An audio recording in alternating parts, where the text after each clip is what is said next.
दोस्तों, TV serial Anupama के आज के एपिसोड की शुरुआत में हमें अनुपमा को दिखाया जाता है, जहां पर अनुपमा और अनुपमा के डांस टीम जो है वो पूरी तरह से परफॉर्मेंस के लिए तैयार हो जाती है और वो पहुंच जाते हैं अहमदाबाद। तो दोस्तों, जैसे ही वो फॉर्म फिल करने के लिए लाइन में खड़े होते हैं तो तभी हम देखते हैं कि वहां के नौजवान बच्चे जो है वो उन पर हंसना शुरू कर देते हैं और तभी उनमें से एक लड़का जो है वो अनुपमा से पूछता है कि क्या आप अपनी ग्रैंड डॉटर के लिए फॉर्म फिल करने के लिए आई हो। तो अनुपमा यहाँ पर मना करती है और कहती है कि हम खुद के लिए फॉर्म भरने के लिए आए हैं।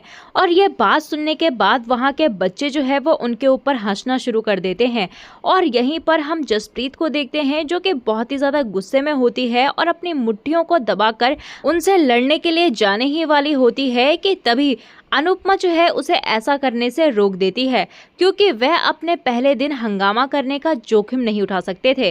और तभी हम देखते हैं कि काउंटर में मौजूद जो रिसेप्शनिस्ट होता है, जो व्यक्ति होता है, वो अनुपमा को चेतावनी देता है कि नियमों के अनुसार यदि अगर उनका कोई भी ग्रुप का मेंबर जो है वो टीम से बाहर हो जाता है तो उनकी पूरी टीम को निकाल दिया जाएगा। और ये बात सुनने के बाद यहाँ पर जसप्रीत जो है वो बहुत ही ज़्यादा डर जाती है, उसे टेंशन होने लग जाती है और वो अनुपमा से पूछती है कि क्या वह चौल की महिलाओं पर ये जिम्मेदारी सौंप सकते हैं कि अगर कोई ऐसी आपातकालीन स्थिति आती है तो वह बीच में ना भाग जाएं। और तभी यहाँ पर अनुपमा उसके बातें सुनकर थोड़ी चुप हो जाती है और फिर कहती है कि मुझे अपने टीम पर पूरा भरोसा है और वो पूरे आत्मविश्वास से जवाब देती है कि वह प्रदर्शन करेंगे। लेकिन दोस्तों, हालांकि यहाँ पर उन्हें जो है वो तुरंत ही लाइन में खड़े अन्य लोगों की हंसी और उपहासपूर्ण टिप्पणियों का सामना करना पड़ता है, क्योंकि प्रतियोगिता में भाग लेने के लिए भी उन्हें सभी जो है वो आंटी और बूढ़ी करके चिढ़ाते हुए नजर आते हैं और उनके आसपास खड़े सभी लोग जो है वो हंसने लगते हैं और आपस में अपनी अपनी राय जो है वो फुसफुसाते हैं, क्योंकि उन्होंने कभी बूढ़ी महिलाओं का डांस ग्रुप नहीं देखा। लेकिन यहाँ पर अनुपमा जो है वो आसपास के लोगों को इग्नोर करती है, उनकी बातें नहीं सुनती और रजिस्ट्रेशन फॉर्म जो है वो भर देती है।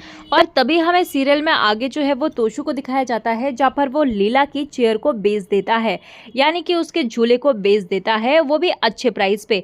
और तभी हम देखते हैं कि जब लीला को इसके बारे में पता चलता है तो वो सदमे में आ जाती है और वो तोशु को बहुत ही ज्यादा बुरा भला बोलती हुई नजर आती है और तभी वो बेहोश हो जाती है। और बेहोश होते ही सभी लोग जो है वो तनाव में आ जाते हैं और तभी वहाँ पर सभी के सभी जो है वो तोशु को डांटने लगते हैं और उसे झूला वापस लाने का दबाव डालते हैं, क्योंकि उस झूले का जो है वो इतिहास बहुत ही ज्यादा पुराना होता है और लीला को वो झूला जो है वो अपनी जान से भी ज्यादा प्यारा होता है। तो दोस्तों, आपको क्या लगता है कि तोशु जो है वो अपनी दादी के प्रिय झूले को वापस ला पाएगा या नहीं? आप हमें इसका जवाब जो है वो कमेंट सेक्शन में जरूर दीजिएगा। चलिए दोस्तों, आगे बढ़ते हैं, जहाँ पर हमें गौतम को दिखाया जाता है, जहाँ पर गौतम की सच्चाई जो है वो बहुत जल्दी पराग के सामने आने वाली है। जी हाँ दोस्तों, गौतम ने बड़े नाटक के बाद कोठारी परिवार के खिलाफ जो है वो अपनी अगली चाल की योजना बनाई। पराग यहाँ पर कंपनी के रिकॉर्ड की जांच करेगा और गौतम द्वारा अवैध धन संचालन के सबूतों पर गौर करेगा, जो एक दिन में उसके पूरे कारोबार को नष्ट कर सकता है।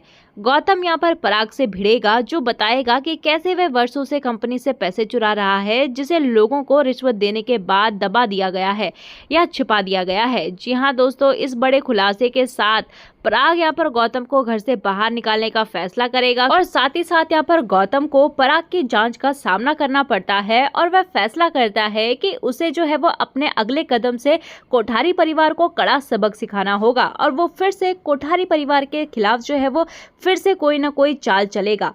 जी हाँ दोस्तों, इतने अपमान का सामना करने के बाद अब गौतम जो है वो कुछ नया करने वाला है। वहीं दोस्तों, हमें सीरियल में आगे जो है वो अनुपमा को दिखाया जाने वाला है, जहां पर अनुपमा का मुकाबला जो है वो उसकी अपनी बेटी राही से होने वाला है। लेकिन अनुपमा इस मंच पर केवल एक उद्देश्य से आई होती है, भारती की जान बचाने के लिए। वह सच्चे मन से परफॉर्म करती है और हर एक स्टेप अपनी ममता, संघर्ष और उम्मीद डाल देती है। तो जैसे ही यहाँ पर अनुपमा का सामना जो है वो राही से होता है तो वो हक्के बक्की रह जाती है और सदमे में आ जाती है। उसे बिल्कुल भी पता नहीं होता कि राही भी इसी कंपटीशन में परफॉर्मेंस करने के लिए आई हुई है। वही दूसरी तरफ राही मंच पर आते ही अनुपमा को सीधी चुनौती देती है, अगर आप में हिम्मत है तो मुझे हरा कर दिखाइए और इस बार जो है मैं आपका घमंड तोड़कर रहूंगी। ये शब्द जो है वो अनुपमा को भीतर से तोड़कर रख देते हैं, लेकिन वह जानती है कि यह मुकाबला जो है वो उसके लिए सिर्फ एक प्रतियोगिता नहीं बल्कि जिम्मेदारी है। अनुपमा अपनी बेटी से यह मुकाबला नहीं करना चाहती, लेकिन हालात उसे मजबूर कर देते हैं। भारती की जान बचाने के लिए उसे ये ट्रॉफी जो है वो जीतनी ही होगी। और तभी हम देखते हैं कि कंपटीशन जो है वो शुरू होता है और दोनों माँ बेटी जो है वो अपने अपने परफॉर्मेंस से स्टेज पर आग लगा देती है।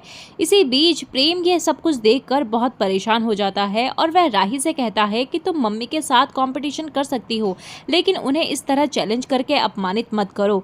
वह तुम्हारी माँ है और माँ जो है वो किसी का मुकाबला नहीं करती, वह तो हमेशा तुम्हें ऊपर उठाने की कोशिश करती है। तो प्रेम के मुँह से ये सब बातें सुनकर यहाँ पर राही और प्रेम के बीच में फिर से बहस हो जाती है और वहीं मौके पर मौजूद माही भी वहां पर होती है और इस झगड़े का फायदा उठाने की कोशिश करती है। और तभी हम आगे देखते हैं कि अनुपमा और राही दोनों राष्ट्रीय स्तर की प्रतियोगिता के अंतिम विजेता बनने के लिए अपने अपने टीम के साथ पंजीकरण कराएंगी, लेकिन भाग्य ने उनके लिए कुछ और ही सोच रखा होता है। और इसी बीच हम देखते हैं कि राही और अनुपमा की टीमों को दोनों तरफ से कुछ न कुछ समस्याओं का सामना करना पड़ता है और वह विशेष स्थिति उत्पन्न हो जाती है जहां उन्हें शो जीतने के लिए एक साथ आना होगा। और वहीं हमें देखने के लिए मिलेगा कि राही और अनुपमा सबसे पहले अपने नृत्य के साथ फिर से मिलेंगे, जो उनके सच्चे दिल को उत्साहित दर्शकों के सामने मंच पर लाएगा। वहीं हम राही को लंबे समय के बाद अनुपमा के साथ नृत्य करते हुए देखते हुए नजर आएंगे। तो दोस्तों, अब ये देखना दिलचस्प होगा कि अनुपमा और राही किस तरह से अपना प्रदर्शन करती हैं, परफॉर्मेंस देती हैं, और क्या ये नृत्य जो है वो उनके टूटे हुए रिश्ते को दोबारा से जोड़ पाएगा या नहीं। आप हमें कमेंट सेक्शन में ज़रूर बताइएगा। दोस्तों, मिलते हैं आपको नए एपिसोड में नए अपडेट के साथ। तब तक के लिए नमस्कार। वीडियो पसंद आई हो तो वीडियो को लाइक शेयर सब्सक्राइब जरूर कीजिएगा। मिलते हैं आपको नए एपिसोड में नए अपडेट के साथ। तब तक के लिए नमस्कार।